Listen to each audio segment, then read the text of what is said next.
ইবনে আব্বাস রাদিয়াল্লাহু আনহু থেকে বর্ণিত riwayat,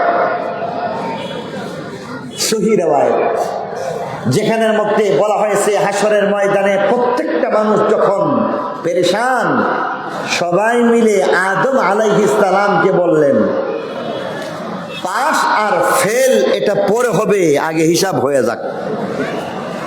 আপনি সুপারিশ করবেন, আদম আলাইহিস সালাম রাজি হইবেন না, নূহ আলাইহিস সালাম রাজি হইবেন না, ইব্রাহিম আলাইহিস সালাম সুপারিশ করার সাহস পাইবেন না, মুসা আলাইহিস সালাম সুপারিশের সাহস পাইবেন না, ঈসা আলাইহিস সালাম সুপারিশ করার সাহস পাইবেন না। আল্লাহ নবীর কাছে যখন চলে আসবে, আল্লাহ নবী আবার বলতেছেন যে হ্যাঁ হ্যাঁ আমি এই সুপারিশ করার যোগ্যতা রাখি, আল্লাহ আমাকে অনুমতি দিয়েছেন। আল্লাহ নবীকে আবার যখন সবাই মিলে বলবেন, বলে দিন আধা হাত উপরের সূর্য আর বরদাস্ত হচ্ছে না, নিচের জমিন তামা আর বরদাস্ত হচ্ছে না, অতএব আধা হাত উপরের সূর্য নিচের জমিন তামা এগুলি আর বরদাস্ত হচ্ছে না, নাফসি নাফসি আর বরদাস্ত হচ্ছে না, অতএব বলে দিন পাশ ফেল পরে আগে হিসাব হয়ে যাক। আল্লাহ এবার তার সুপারিশকে কবুল করে বলতেছেন অসুবিধা নাই, সুপারিশ কবুল, তবে এখনই শুরু করে দেওয়া হবে। তার আগে আল্লাহ রাব্বুল আলামিন কেমন যেন আমার নবী, আপনার নবী, শ্রেষ্ঠ নবী, শাফাআতের কান্ডারি নবী, আল্লাহ নবী, ওনাকে আমার আল্লাহ নিজেই বলবেন আপনার কাছ থেকে একটু সময় চায়া নেই, আপনি তো বলছেন এখন হিসাব নিব, আপনার কথা মঞ্জুর, হিসাব শুরু হবে, তবে একটু সময় আপনার কাছে আমি চাইলাম, এবং এই সময়ে আমার একটা কাজ আছে, সেই কাজটাকে শেষ করে তারপরে হিসাব শুরু করে ফেললাম। আসলে এখন আপনার সময়, আপনার কথা মতো এখনই হিসাব শুরু হয়ে গেল বলে এবার আল্লাহ রাব্বুল আলামিন এই বিরাট ময়দানে মাহশরের মধ্যে ডাক দিয়া বলবেন ইয়া মা'শারাল উলামা, সুবহানাল্লাহ বলবেন না, ইয়া মা'শারাল উলামা বলে ডাকবেন। ভিন্ন একটা riwayat-এর মধ্যে আসছে, সেখানে আল্লাহ রাব্বুল আলামিন মুয়াজ্জিনদেরকে ডেকে ডেকে বলবেন আইনাল মুআজ্জিনুন, এই মুয়াজ্জিনের দল কোথায়, তোমরা আসো।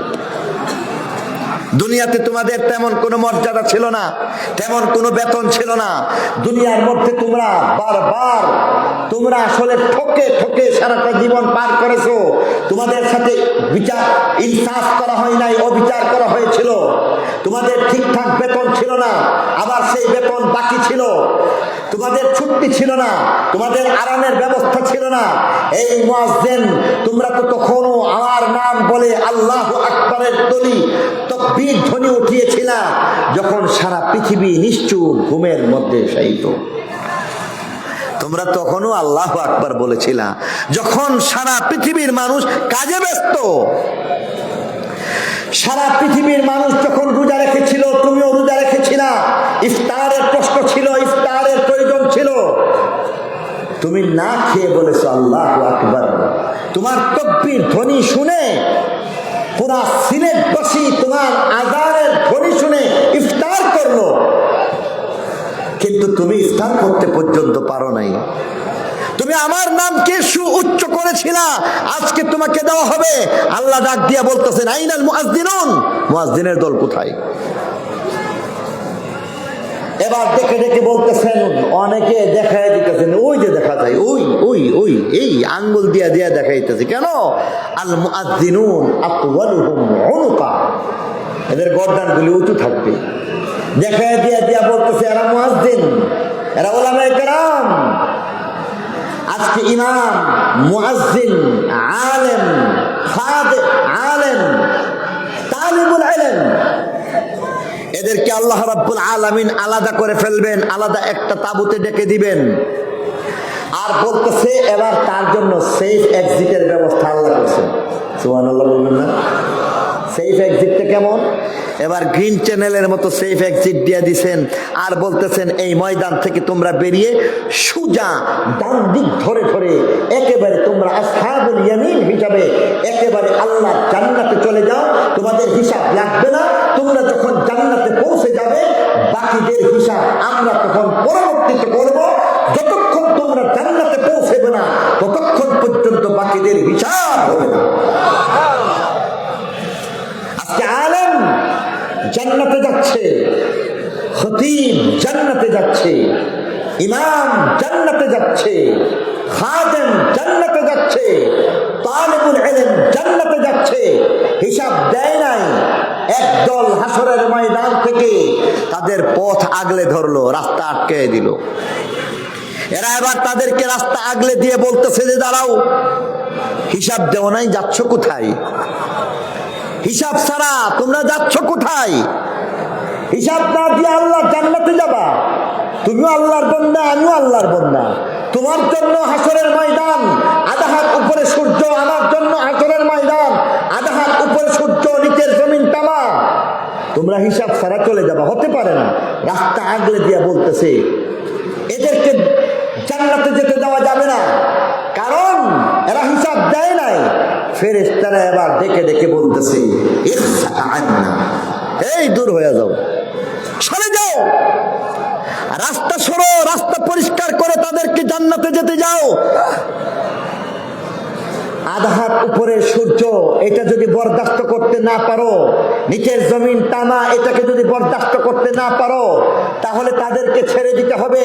কারণ আল্লাহ ফায়সালা হয়ে গেছে, যতক্ষণ তারা জান্নাতে যাবে না, ফেরেশতারা যতক্ষণ তাদের ব্যাপারে নিশ্চিতভাবে বলবে না যে এরা জান্নাতে পৌঁছে গেছে, যতক্ষণ কনফার্মেশন আসবে না, ততক্ষণ পর্যন্ত তোমাদের হিসাবের কাজ শুরু করা হবে না। আজকে সেই আলেমকে আমরা মর্যাদা দিচ্ছি না, আজকে সেই ইমাম মুয়াজ্জিনকে আমরা মর্যাদা দিচ্ছি না। তবে আল্লাহর মর্যাদা অবশ্যই যেমন রয়েছে, দুনিয়ার মধ্যেও আছে। فمن يعمل مثقال ذرة خيرا يره فمن يعمل مثقال ذرة خيرا يره। নেক আমল করলে তারা দুনিয়ার মধ্যেও কিছু না কিছু পায়, দেখে। নেক আমলের বদলাটা কেমন? আমার আল্লাহ বলেন ফালানুহিয়ান্নাহু হায়াতান তাইয়্যিবা, সুখময় একটা জীবন, যেখানে একজন মজদুর 2 বেলা খাওয়ার পরে 15,000 টাকা বেতন পায়। সেখানের মধ্যে লন্ডনী এরিয়া খ্যাত সিলেট, বাংলাদেশের মধ্যে একটা ধনী এলাকা খ্যাত সিলেট। সেই সিলেটের মধ্যে একজন ইমামের বেতন 10,000 টাকা, আবার খাবার নাই, কিন্তু চেহারার মধ্যে আমার আল্লাহ এমন ভাবে নূর দিয়া দিয়েছেন, কোনদিন দেখে বোঝা যায় না লোকটা গরিব। বরং হাজার গরিব মানুষ যা পাইল না, যা খাইল না, আমার আল্লাহ একজন ইমাম মুয়াজ্জিন খাদেমকে তার চাইতে ভালো রাখছে, ঠিক কিনা? খেজুর পাতার জীর্ণ চাটাইয়ের মধ্যে বসতে পারে একজন আলেম, আর চিন্তার উচ্চতায় এমন ভাবে অনেক ঊর্ধ্বে চলে যায়, ময়ূর সিংহাসন যার সামনে একেবারে মাথানত করতে বাধ্য। কারণ আমার আল্লাহ বলে দিয়েছেন নেক আমলের মাধ্যমে তার বদলা রয়েছে। ফালানুহিয়ান্নাহু হায়াতান তাইয়্যিবা। পক্ষান্তরে ওয়ামান ইয়ামাল মিসকালা যাররাতিন শাররান ইয়ারা, বদ আমল করবা, তার ফল দুনিয়াতে কিছুটা পাইবা। হাজতের মতো দুনিয়ার মধ্যে কিছুটা পাও, রিমান্ডের মতো কিছুটা দুনিয়ার মধ্যে ভোগ করে যাও।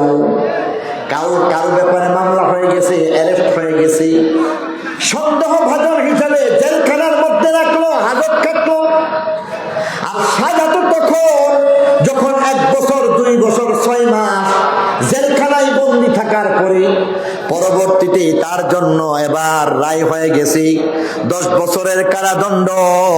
বলুন তো দেখি, 10 বছরের সাজার আগে যেই 6 মাস জেল খাটলো, সেই জেল এটা জেল নাকি হাজত? বুঝেন না?